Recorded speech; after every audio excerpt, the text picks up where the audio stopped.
Bueno, el tema de VIH. ¿Alguien bajó a conseguir el Sí. control de la sí, está como Congela. para febrero. Anoten la fecha del examen, chicos, de infección.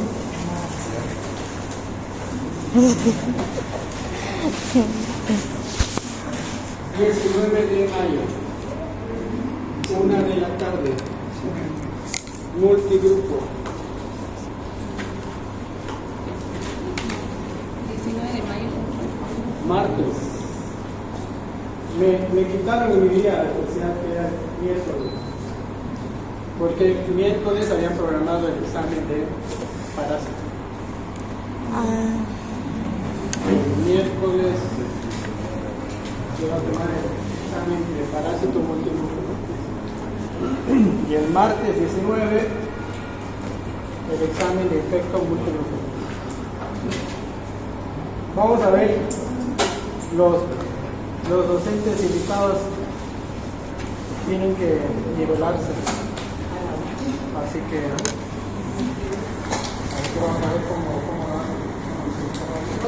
Lo que vimos es para... El VIH es una enfermedad transmitida por un virus originario del África. Este virus circula normalmente en los primates. ¿Cómo pasó del primate al hombre? No se sabe, pero los primeros infectados fueron los africanos.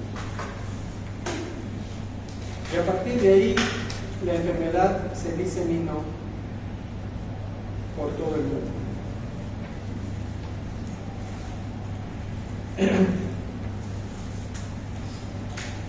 Este virus se hizo evidente para su estudio a principios de los 80.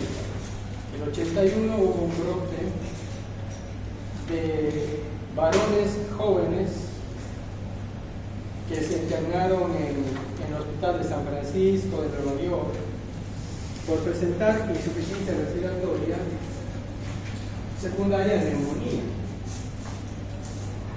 Y la mayoría terminó muriendo. Entonces, en los estudios que les hicieron, lograron identificar que la neumonía era producida por un hongo que se llama Pneumocystis. Ahora se llama Girovesi y en aquella época se llamaba Carina. ¿De acuerdo? Entonces identificaron eso, que la mayoría de los que tenían neumonía y que terminaron muriendo tenían pneumocystis como causa de la neumonía.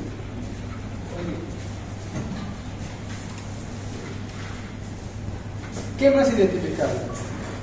Que la mayoría eran homosexuales. Así que había dos datos en ese análisis epidemiológico, ¿no? Un hongo, productor de neumonía severa, en grupo de homosexuales. Siguieron investigando y encontraron que todos ellos estaban con inmunodeficiencia celular. Entonces ya un año después ya se conoció que había un síndrome de inmunodeficiencia adquirida. En el año 2003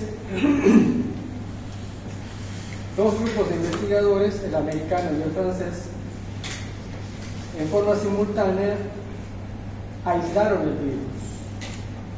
Eran dos grupos independientes, ¿no? Pero al mismo tiempo aislaron el virus. Identificaron que es un virus que es original del mono y que cuando pasa al hombre produce inmunodeficiencia. ¿De acuerdo? Entonces, a partir de ahí se conoce oficialmente el VIH. Estamos hablando de 2003. En Bolivia el primer caso empezó en 2004. Así que imagínense, en un periodo corto, un año, ya tuvimos el primer infectado en Santa Cruz. Y eso estamos hablando hace 40 años. Hace 40 años, los viajes que hay eran en menor grado que ahora. Ahora uno puede viajar a varios lugares del mundo, hay facilidades, préstamos, pero hace 40 años era más complicado. Y a pesar de eso, tuvimos el primer caso de VIH en Bolivia en 84. Bueno,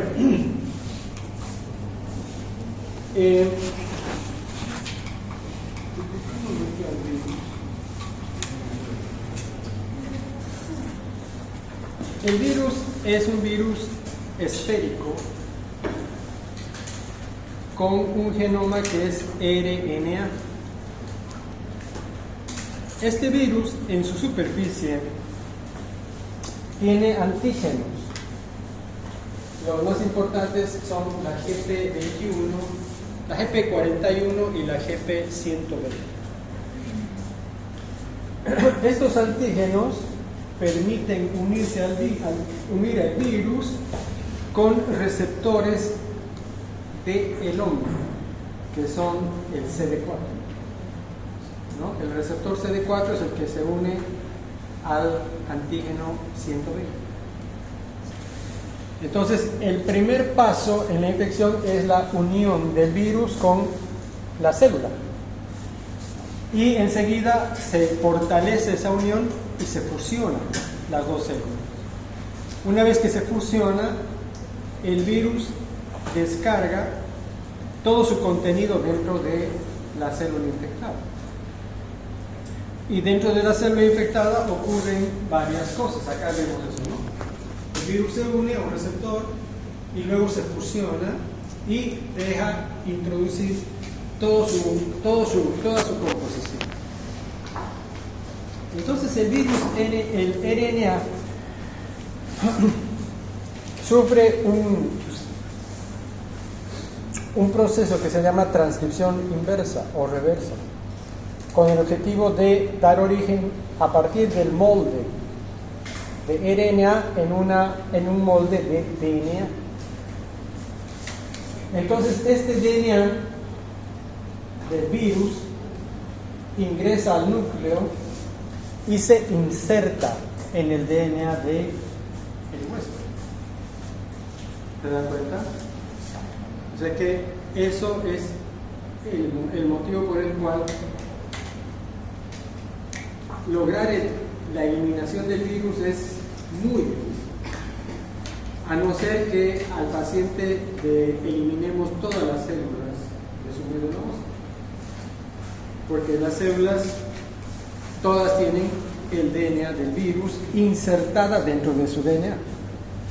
¿Se dan cuenta? Es una fusión muy completa, ¿no? Algo que nunca pasa, digamos, en otras enfermedades. Una fusión muy completa.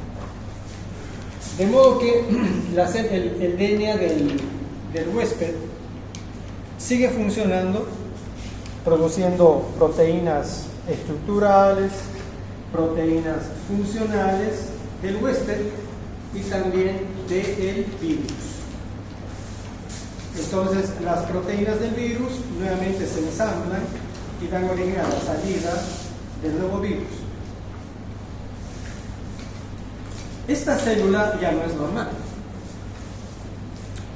y es reconocida por el sistema inmune, y el sistema inmune lo que hace es o la elimina o programa su eliminación. ¿Sí?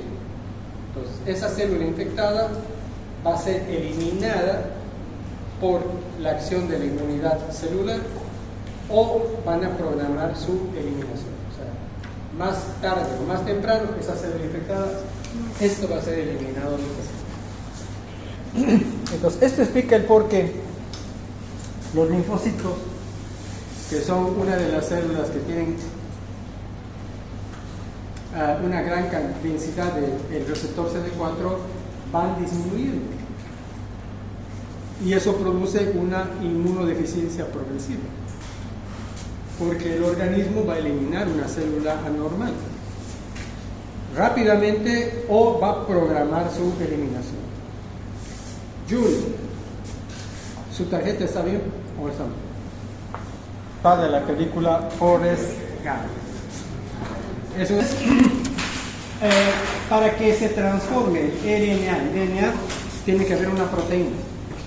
Y esa proteína se llama transcriptasa reversa. Para que el DNA del virus se inserte en el DNA del huésped, hay otra proteína que se llama integrasa. ¿De acuerdo? Acá hay un proceso que se llama fusión. Entonces, los investigadores lo que han hecho es elaborar medicamentos que actúen en esos puntos importantes para evitar la infección. Entonces, hay inhibidores de la fusión, hay inhibidores de la transcriptasa reversa, hay inhibidores de la integrasa. ¿De acuerdo? Lo que no hay es inhibidores de la... Y aquí la proteasa es una proteína que ayuda a ensamblar las proteínas estructurales y funcionales para que salga el virus maduro. Este proceso es un proceso rápido. El copiado es un copiado rápido. Y por lo tanto, al hacer una copia rápida, se producen errores. En otras palabras, ¿la composición genética de este virus será igual a esta otra? ¿Nicole? ¿No? ¿Por qué? Aquí vemos, entra este virus, se desarma, lo vuelven a armar y sale. ¿Esto tiene la misma genética que esto? ¿Por qué? Porque al ensamblarse puede haber variaciones. Está muy bien su respuesta, pero algo más claro. Porque con la velocidad del copiado hay errores en el copiado. Entonces, la composición genética del virus que circula hoy va a ser diferente al virus que circulará mañana. Por lo tanto, elaborar vacuna es una misión. Janet, ¿qué misión es?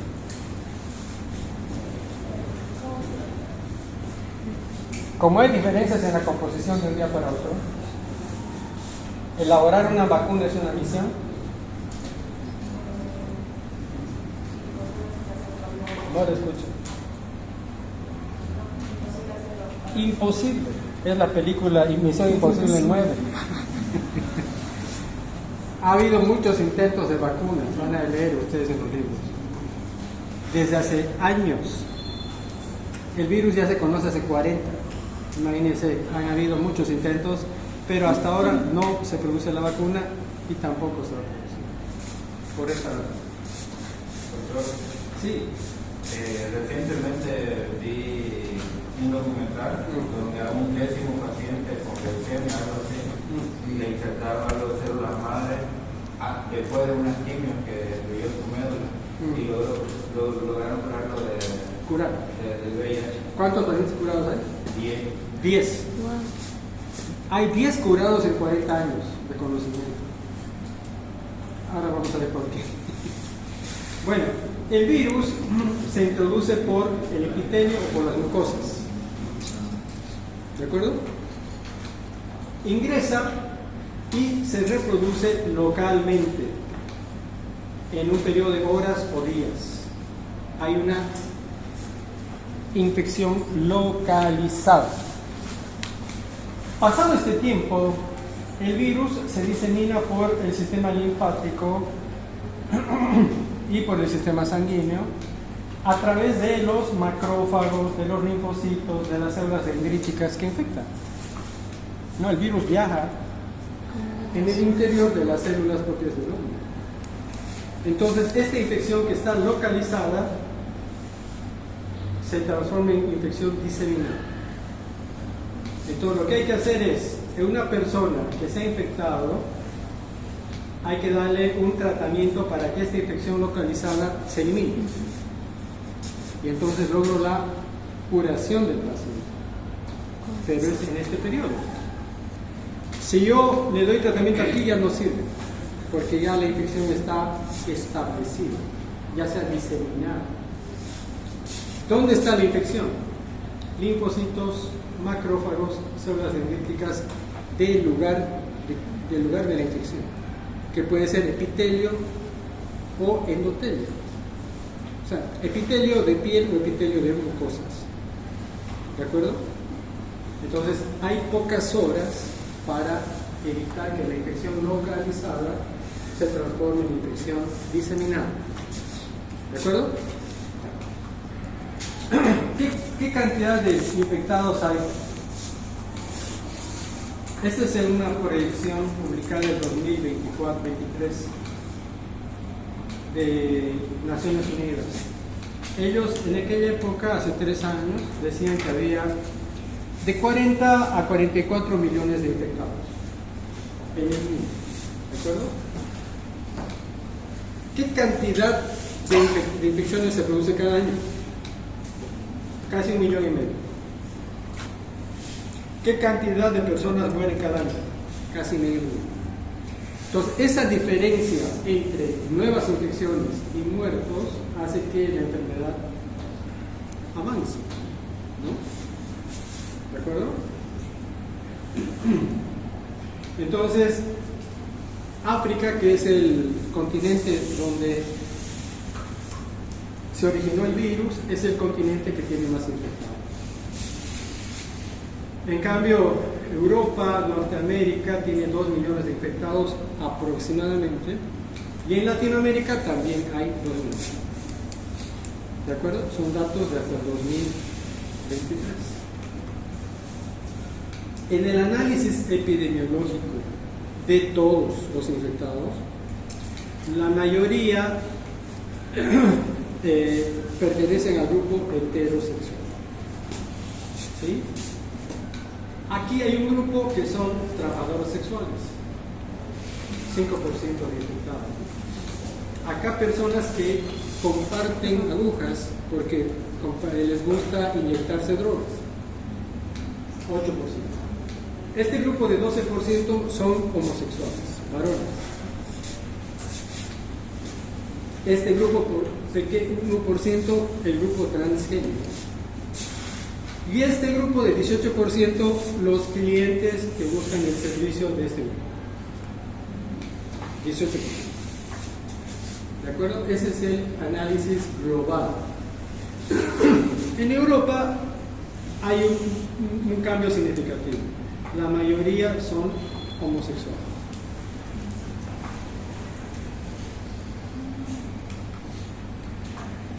¿Qué relación hay entre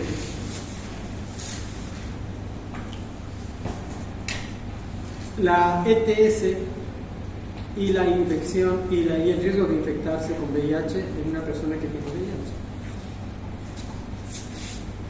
VIH? Uno de los determinantes del mayor riesgo de infección es la carga viral, ¿no?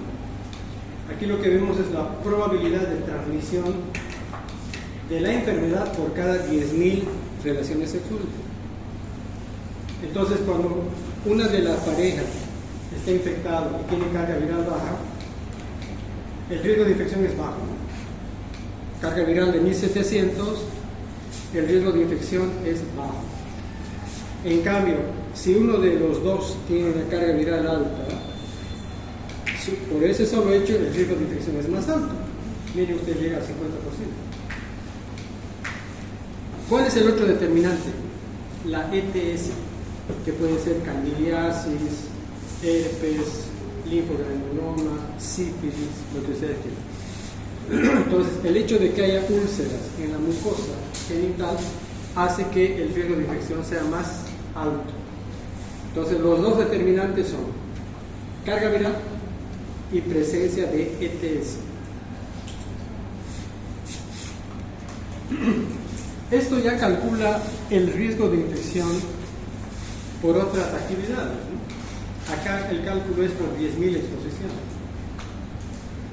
Y acá uno de los riesgos de infección de antes era la transfusión sanguínea. Hay muchos niños de Europa y de Estados Unidos que en los primeros años desarrollaron la enfermedad porque ellos tienen hemofilia. Por lo tanto, necesitaban recibir concentrado de factores de coagulación. Y en esos primeros años no había un método adecuado para detectar la infección en la sangre o en los productos de la sangre, de tal manera que al niño o al adulto le transfundían factores de coagulación, pero también le estaban transfundiendo el virus. Yo tuve una paciente, tengo una paciente, que en Cochabamba se hizo una cirugía, estamos hablando año 2000. Se hizo una cirugía, tuvo sangrado y la internaron en una clínica para transfundirle sangre. A partir de ahí se infectó la sangre. Entonces la sangre estaba contaminada. Entonces acá vemos que cuando hay transfusión de sangre infectada, el riesgo de infección es 9.000 casos por cada 10.000 exposiciones. Altísimo, ¿no? Más bien que ya en todo el mundo, ya en los bancos de sangre usan métodos de serología muy sensibles para decir esta sangre no vamos a usar porque tiene Chagas, VIH, hepatitis B, hepatitis C, ¿no? Desechan y le avisan al donante, dicen ustedes, vaya a su médico, tiene sífilis, o tiene Chagas, o tiene VIH. Entonces ya no se usa. Cuando alguien se pincha con la aguja o se corta con el bisturí, esta es información para los trabajadores de salud, el riesgo de infección es de 23 casos por cada 10.000. ¿De acuerdo? Entonces, uno cuando tiene que hacer un procedimiento siempre tiene que aplicar bioseguridad con todos, porque uno no le va a decir, ¿tiene VIH?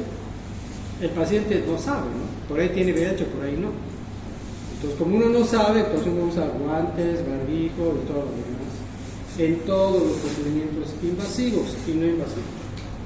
En la parte sexual, esto explica por qué el grupo de homosexuales es el grupo que tiene mayor número de infectados y mayor riesgo de infección.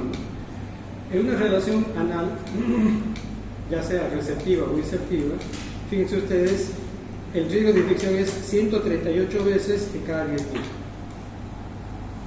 Y en la relación sexual vaginal, tanto en la receptiva como en la insertiva, el riesgo existe, pero no es tan alto como en la otra forma.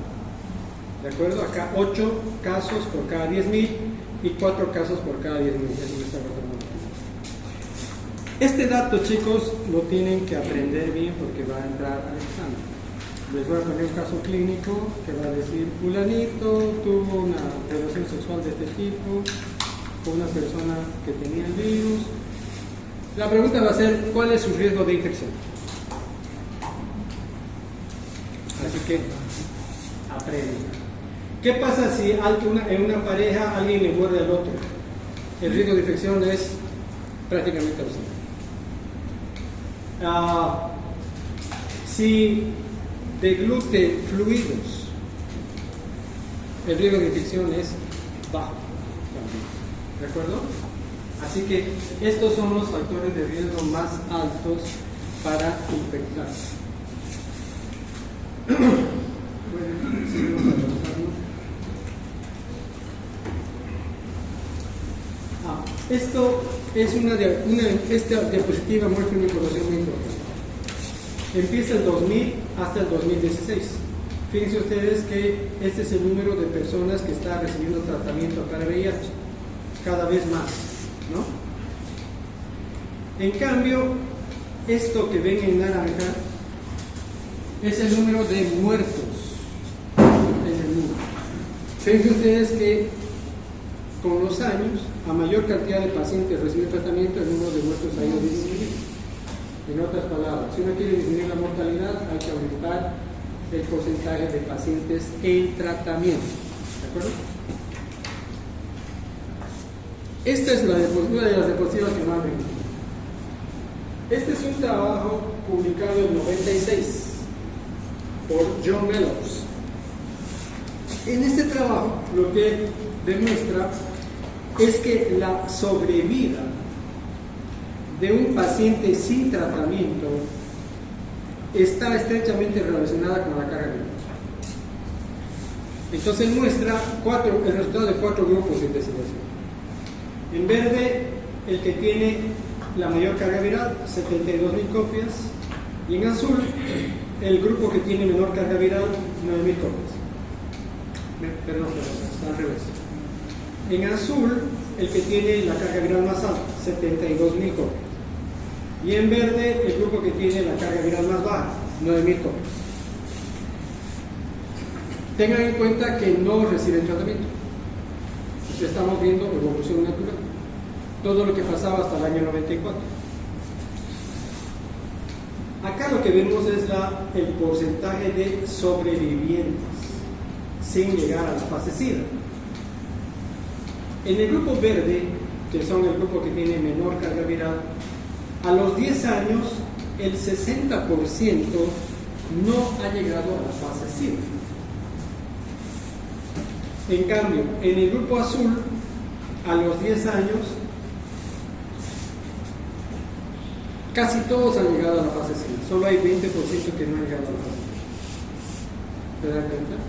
Entonces, la evolución de la enfermedad, el riesgo de muerte, el riesgo de salud, está relacionado con la carga viral.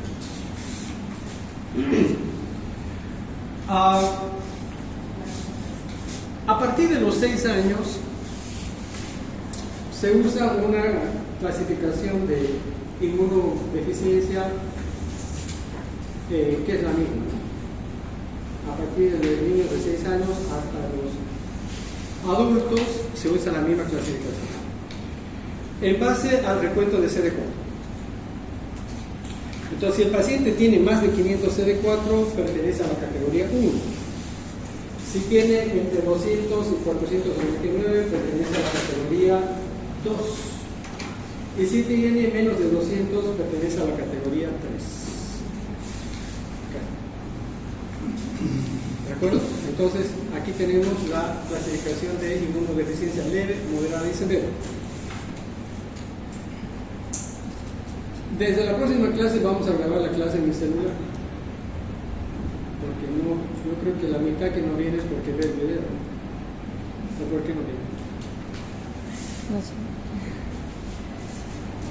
Bueno, díganles eso. Permite identificar inmunodeficiencia leve, moderada y severa. ¿Qué pasa en Bolivia?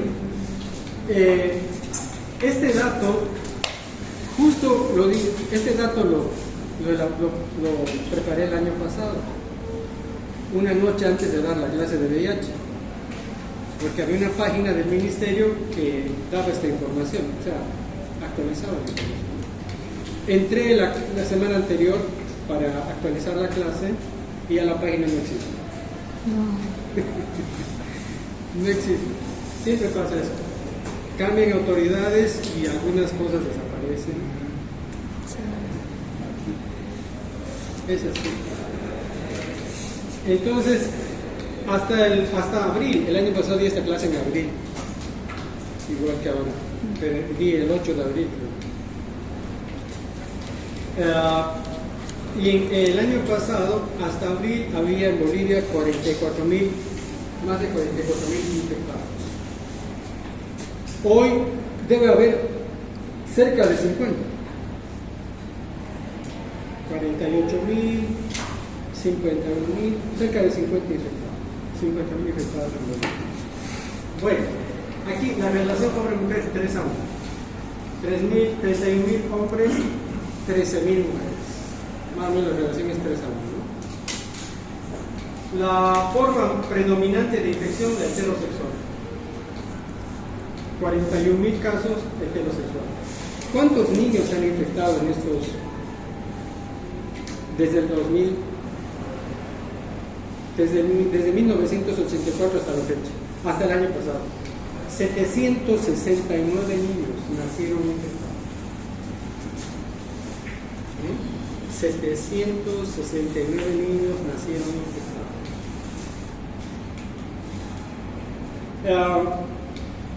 Vean ustedes lo que les decía, el primer caso en el año 84.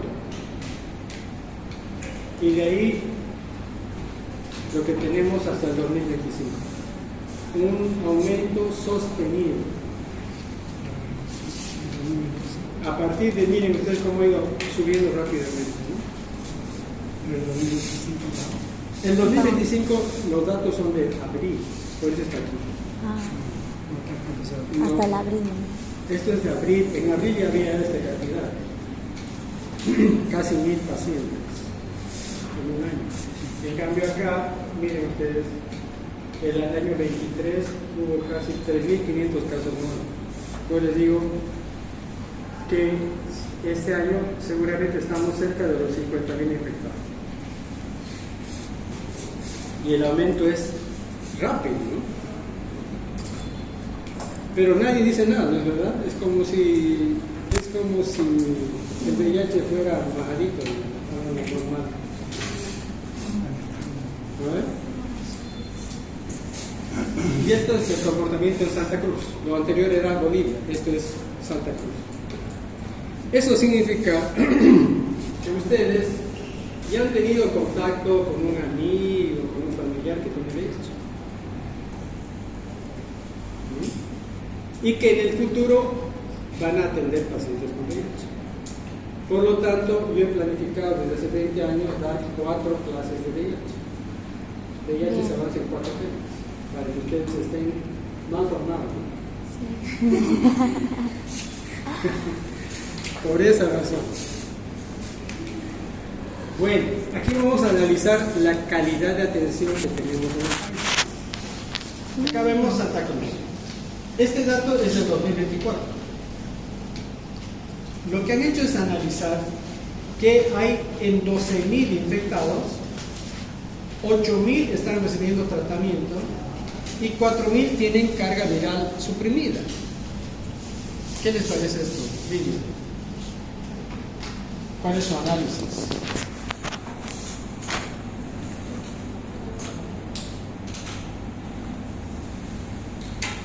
Rápido, chicos, tienen que ser veloces. El médico es disciplinado, ordenado, educado, responsable y veloz en sus apreciaciones, porque tiene que dar diagnóstico en 15 minutos.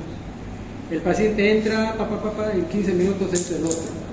Y en esos 15 minutos uno tiene que decirle el diagnóstico y el tratamiento. Entonces uno tiene que ser veloz. ¿Qué opina, Lidia? Y después su amigo. Fuerte, que escuche su compañero de gorrita. ¿Cómo se llama usted de gorrita? A ver, ya. Tiene que poner su tarjeta más arriba, está debajo del nivel de la mesa. Ya, rápido. Fuerte. Yo creo que es bueno. ¿Por qué es bueno? Porque a mí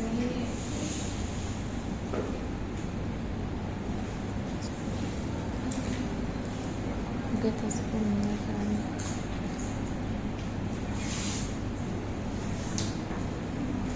Ya, a ver otra opinión. Allá atrás, usted, la que está cerca, delante de la columna, ¿cómo se llama?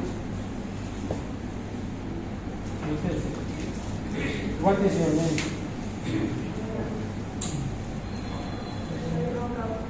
Ah, ya. Intenta hablar más fuerte. ¿Cuál es su nombre? Brenda, ¿no? Ya, a ver, su análisis. ¿Está bien? ¿Está mal? ¿Por qué?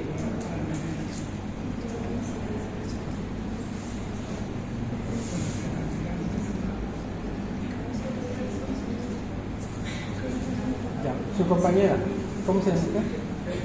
Ya, a ver, Rosalía. ¿Cómo era la pregunta, doctor? Análisis de esos datos.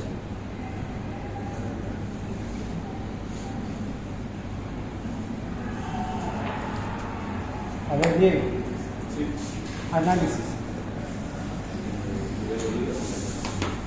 Ahí dice Santa Cruz, ¿no? Atiende otra cosa. No, su análisis.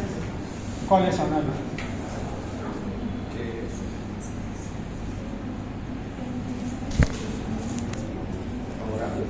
Favorable. ¿Qué dice Daphne, no? A ver. En relación a las personas que están diagnosticadas, en relación a las personas diagnosticadas con VIH, que son 12.208, y las que están en tratamiento 8.208, Santa Cruz. Yo pienso que está mal porque deberían ser las personas diagnosticadas, deberían ser tratadas. Porque usted mencionó que mientras, por decir, una persona se ha infectado y la infección es local, podemos actuar rápido para que la infección no sea diseminada. Y la carga viral suprimida, que serían los pacientes que son asintomáticos, ¿verdad? No, en la atención con tratamiento. Todos ellos específicamente. ¿Qué significaría suprimida? Suprimida está por debajo del umbral de detección. O sea, dice carga viral no detectada. Está bien. ¿Estos pacientes podían contagiar? No, el riesgo de infección es mínimo o ausente. Entonces, los pacientes targa serían los que están en tratamiento. Claro, los que están en tratamiento, todos están en tratamiento. O sea, acá cuando dice targa es tratamiento. 4.000 en tratamiento y 8.000 en tratamiento y 4.000 con carga viral no detectada. De los 12.000. De los 8.000. La mitad. Entonces, igual no es favorable. Correcto. Queremos llegar a que todos tengan una carga viral suprimida. Exacto. Entonces, estos datos muestran que la situación de los infectados en Santa Cruz está mal. O sea, yo considero que de los 12.000 que están siendo diagnosticados, hay una diferencia de 4.000 y tanto sin tratamiento. Sin tratamiento. Ya. Pero la carga viral de esos sin tratamiento No, es... la carga viral de los que están con tratamiento, Por eso. La carga viral de los que no tienen de los que están en tratamiento. Ya. Sí, los que no están en tratamiento. ya. Es alto. Claro. Es alto. Entonces, a diferencia de la carga viral suprimida, estaríamos casi comparativamente en el mismo nivel, con la carga viral alta y la suprimida. Entonces, pienso que la situación, o sea, la balanza no se equilibra, porque hay alto riesgo de pacientes que no han sido tratados y que no sabemos dónde están. Exacto. ¿Verdad? Exacto. Entonces, que están contaminando y su carga viral es alta. Exacto. O sea, la situación epidemiológica es mala. Por eso es que cada vez, por eso les digo, el año pasado había 44.000 infectados. Y les digo, hoy día debe haber 50.000. Eso se explica por esto. Porque en el caso de la carga viral, la supresión, o sea, la idea sería que todos los que están en tratamiento, su carga viral suprimida debería bajar ahí, ¿no? Claro. Va a bajar. Y los que son diagnosticados, que ya tienen, están infectados, deberían hacer el tratamiento para bajar a la carga viral. exactamente. Eso es lo que Obama ha planteado en el año 2010. Ha dicho, bueno, su grupo de asesores le ha dicho, podemos erradicar el VIH de Estados Unidos. Y planteó un modelo matemático. Y ese modelo, si se aplica, se puede lograr. Pero nadie hace caso. O sea, las autoridades. O sea, no le dan bola porque seguramente no han aprendido la práctica. Hay que invitarlos a que vengan a la clase. Así que esto que ven en Santa Cruz, lo mismo pasa en Beni, Cochabamba, Chuquisaca, en todo el país. Grupos etarios. ¿Qué grupo tiene el mayor número de infectados? Entre los 20 y los 24. ¿Sí? Ese es el número de mayor número de infectados en el país. Pero doctor, hay un comentario. Usted sabe que como militar nosotros tenemos cierto control en ese tema. Y ¿Acceso a la información? Sí. No, bueno, en el hospital Sí. nosotros tenemos un control sobre ese tema. Y lamentablemente que el grupo en el cual ahorita está usando la VIH no es entre 20 y 24, es entre los 16 a 20, porque hay muchas niñas que están en este tema con VIH. Claro. Y no son notificados. Claro. Es que no saben. No es que no sepan, lo saben. Ah, lo saben. Lo saben. Pero y ¿cómo lo el saben? problema es porque el paciente dice que tiene, pero por favor no le diga a mi padre. Claro, ¿Entiendes? claro, ya. Pero ese análisis es muy interesante, ¿no? Que el inicio de la actividad sexual cada vez es más bajo, ¿no es verdad? Eso es correcto y eso hace que, digamos, haya más riesgo de infecciones. Pero, aquí está el pero, que los laboratorios, todos, privados y públicos, tienen la obligación de denunciar, o sea, informar al CEDES los casos positivos. O sea, que digamos que alguien supone que se ha infectado y se va al laboratorio más privado, de donde sea, pensando que ese laboratorio no le va a dar el dato de un nuevo infectado al CEDES, le va a dar, porque es una ley. A no ser que el laboratorio no cumpla y está produciendo un delito contra la salud pública, todos informan. O sea, cada mes, digamos que le voy a decir, a ver, un laboratorio privado, digamos el de la SUNER. Alguien va a SUNER y dice, quiero hacerme la prueba de VIH. No le va a avisar a nadie. El resultado me lo va a entregar a mí. Está bien, la confidencialidad. Le van a entregar el resultado. Pero ese resultado positivo también lo van a informar cada mes o cada semana al CEDES. Entonces cada mes el CEDES tiene el dato. Tiene el dato de los infectados. O sea que, claro, hay mucha gente que oculta su enfermedad, no busca el tratamiento rápidamente, se perjudica y transmite la enfermedad a otras personas, pero ese dato ya lo tiene el ministerio. O sea, lo tiene el CEDES y también el ministerio, porque es obligatorio, es una enfermedad de uso obligatorio. Ya, entonces, este es el dato del Ministerio de Salud, publicado en abril del año pasado. Y en esos resultados, el grupo que tiene más infectados es el de 20 a 24 años. Esto es lo que decía su compañera y yo le dije que aplicando esta estrategia se puede erradicar la enfermedad. ¿Por qué razón? Porque el periodo de incubación es largo. Entonces eso favorece que esta epidemia sea controlada. El periodo de incubación no es como en gripe, no es como el COVID, es más largo. Entonces eso permite aplicar estrategias para eliminar. Entonces, esta es la estrategia que planteó Obama en su campaña, que decía, si nosotros aplicamos el 95%,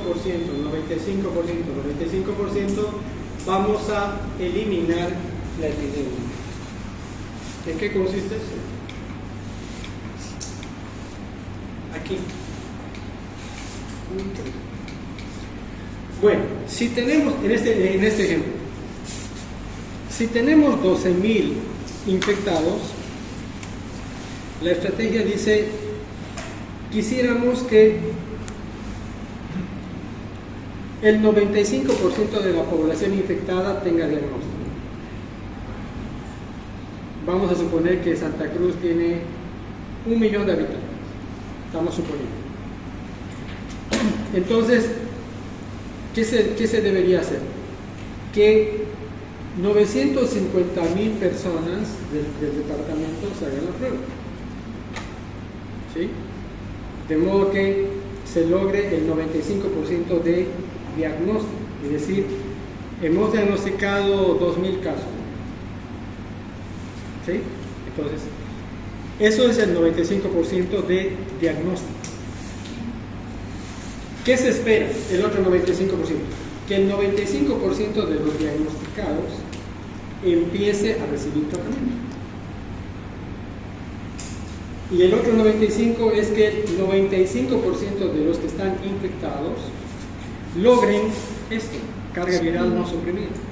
Entonces aquí no hay eso, ¿no? Aquí de 12,000, 8,000 reciben. Es decir, hay un 30% o más de que no están recibiendo tratamiento.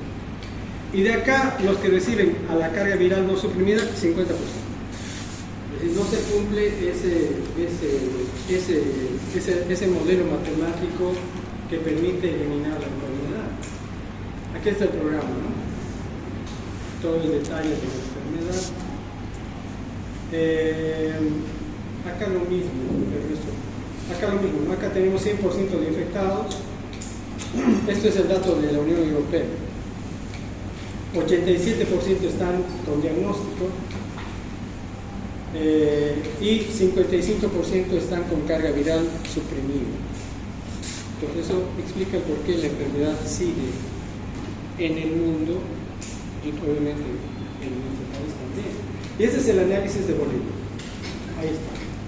De 33.000 estimados, hay 31.000 diagnosticados.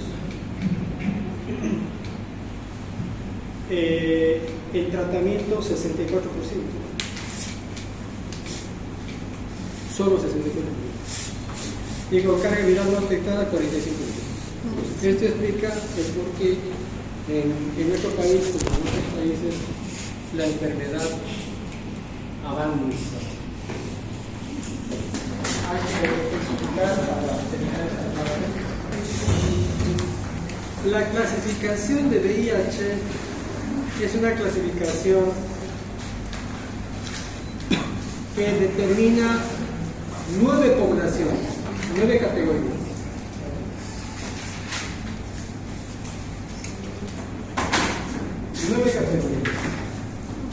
Entonces, está basado en el nivel de CD4, ¿no?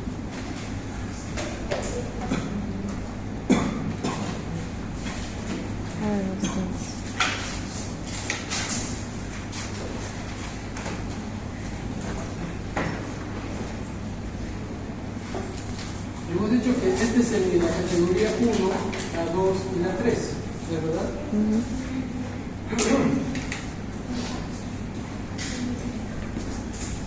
Estos datos de CD4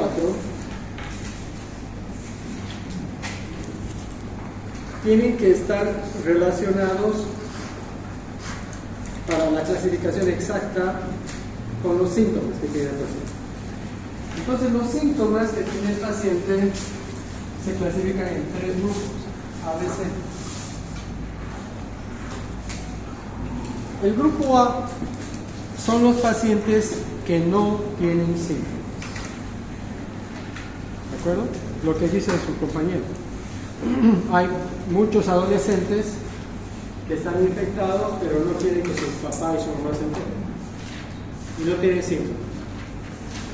Entonces, la mitad de los pacientes no tienen síntomas. Y la otra mitad tiene crecimiento glomerular o han tenido un síndrome de mononucleosis infecciosa. Esos pertenecen a la categoría A. Entonces podemos decir aquí que hay categoría A1, A2, A3. ¿Sí? Bien. En el otro extremo está el grupo C. El grupo C son personas que ya tienen muchos años de enfermedad y por lo tanto desarrollan infecciones oportunistas o cánceres oportunistas. Vamos a poner un ejemplo, puede ser toxoplasmosis cerebral, ¿sí? O que tienen candidiasis esofágica.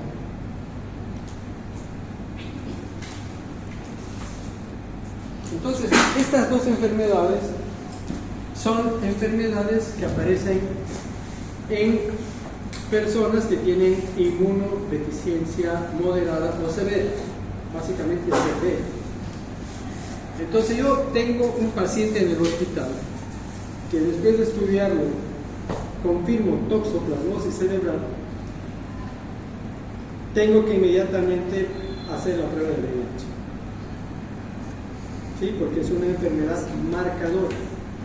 Me está avisando que tengo que investigar inmunodeficiencia.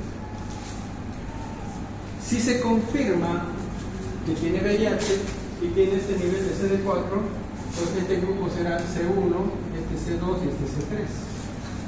¿De acuerdo? Y entre este grupo y este grupo está la categoría B. B1, B2, B3. Entonces, en el análisis y en la clasificación de la enfermedad por VIH hay 9 categorías que están relacionadas con la carga, con el CD4 como marcador de inmunodeficiencia y con la enfermedad sintomática. Entonces, la enfermedad sintomática cae en 3 categorías, ¿no? Puede ser enfermedades de categoría A, enfermedades de categoría B o enfermedades de categoría C. Esa es su tarea. Van a investigar cuáles son las enfermedades de categoría A, cuáles son las enfermedades de categoría B, cuáles son las enfermedades de categoría C. Porque seguro que en el examen va a haber una pregunta que diga paciente con tal enfermedad, tales síntomas, tiene VIH positivo, CD4 de reciente. ¿A qué categoría clínica corresponde? Dice, eso es lo que se dice. ¿De acuerdo? Entonces todo esto es VIH.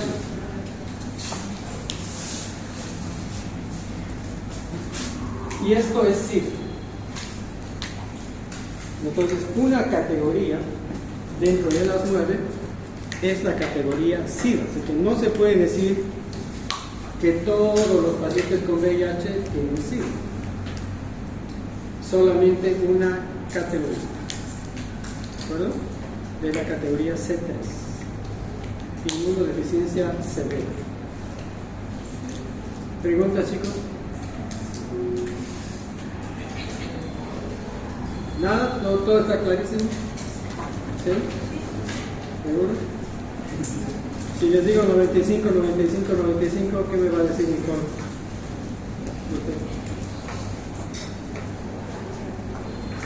¿Qué es el 95, 95, 95? Era el estudio que quería hacer Obama para cortar la infección del VIH. ¿Y?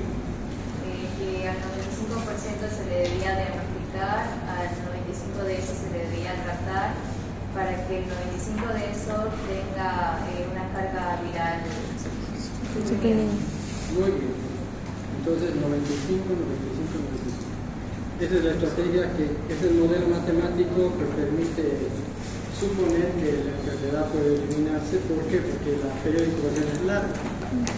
Si fuera corto, poco difícil, pero si no largo.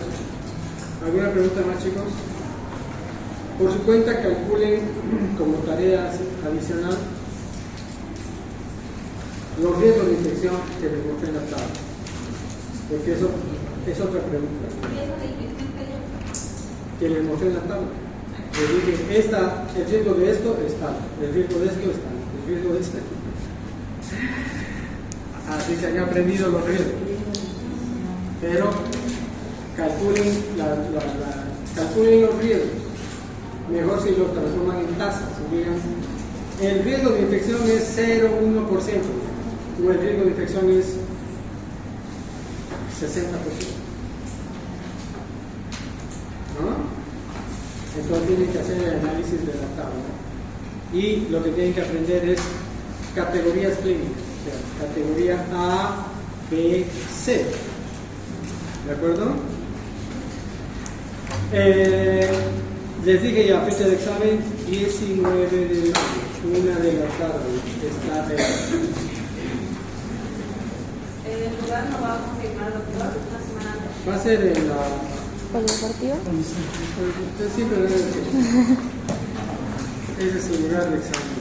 Coliseo Polifuncional. ¿Qué más, chicos? La próxima clase, la clase se va a grabar en mi celular. Nadie más puede ver. ¿Eh? No sabía mucho que grababan la. Yo sí sabía, pero no sabía dónde lo subí. ¿Y dónde lo grababan? Al canal de Yami. Sube al canal de YouTube. ¿Qué más, chicos? ¿No hay preguntas, chicos? A ver, chicos, silencio. Quiero confirmar que lo confundí. Usted dijo que en 2003 fue cuando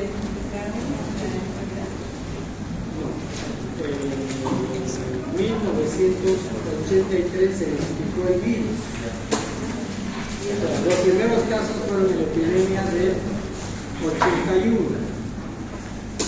Pero el virus, como tal, como lo conocemos ahora, se identificó en el año 83, hace 43 años. Yo era ayudante de bioquímica. Chapal era por el centro. ¿Ah? Chapal era el centro. Chapal. Ya era centro de café, el 83. Pero no tanto como después. Claro. Estaba empezando. Seguramente, ¿no? Porque, claro, seguramente en esta época ya empezó el Ninguna pregunta más, chicos, todas las voy a revisar yo creo que en la próxima clase. Doctor, ¿me puede repetir la tarea sobre el cuadro de riesgo de infección? Esa tabla que está en el libro, tienen que aprender. Pero tienen que calcular la tasa de infección. ¿De acuerdo? Entonces, decir, por ejemplo, cuando hay esta conducta epidemiológica, el riesgo de infección es 3%, 1%, 60%, no sé, eso lo tienen que calcular. Claro, porque aquí sale sobre 10.000 exposiciones, ¿no? Tantos infectados. Entonces, eso hay que transformar en una tasa. ¿De acuerdo? ¿Está bien? Any other question? Nothing. Tienen que activar su grupo de inglés también, chicos, para que repasen algún artículo de inglés, para que repasen y acá lo presenten. Y prepárense para el examen. ¿Nada más, chicos? Ya, pásenme el correo de